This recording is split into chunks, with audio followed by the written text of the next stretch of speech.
Hello, Ben from Sinks to Sewers. So, here in Ventura, California, I am not sure who created this plant right there, but I believe that they work for the devil. All right? These plants are terrible. They have these spines, but you didn't come here to watch me talk about plants. You came here because you like listening to me talk about sewer-related work. So, here we go. This is called a cleanout. What is a cleanout? It's an access point to maintain the sewer line. So that means that you can either insert cleaning tools or inspection tools, such as a camera, into this point. Here's how I describe it. Round disc, square knob. Most people seem to understand that. Second thing is, if you don't have one of these, and you've already seen my other videos on to find out if you do have one or not, often you got to call a plumber, okay? But where do you put one? So here, we're behind the devil's plant. That's what I call it. I don't know what it's really called.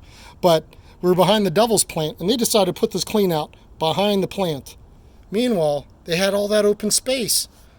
Put it out there. Put a rock over it. Disguise it. There's no need to have this over here. It's just making it more difficult, adds nothing. And then this plant, as it gets bigger, will actually push and crowd and collapse and break this thing right off. You don't want to have this plant in here. And keep this in mind. So this pipe is going this way, all right? What did they do? They said, hey, we got an open trench. Let's put a plant here. See this all the time. So next thing is, when you screw the lid on, you don't want to screw the lid all the way into the female adapter. That's this threaded outside part. The reason why is because dirt will pack into the top of this over time, and then unscrewing this becomes very difficult. So instead, you want to leave it slightly proud, and then that way the dirt basically stops here. If you ever come to one that's stuck, what you do is first you tighten it a couple turns, you got to brush out the top, and then you go ahead and you loosen it up. Here's the next tip. Plumber before me, they put Teflon tape on the threads. Not really needed, okay? However, if you would like to seal it up and you would like to lubricate it for next time, something you can do is get a common wax ring for toilets. And that wax, it's a petroleum-based product. It's not necessarily beeswax anymore.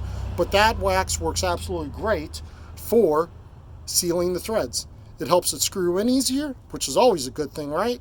And it also helps seal it against dirt, debris, and it makes it easier to disassemble next time. I hope these tips helped you.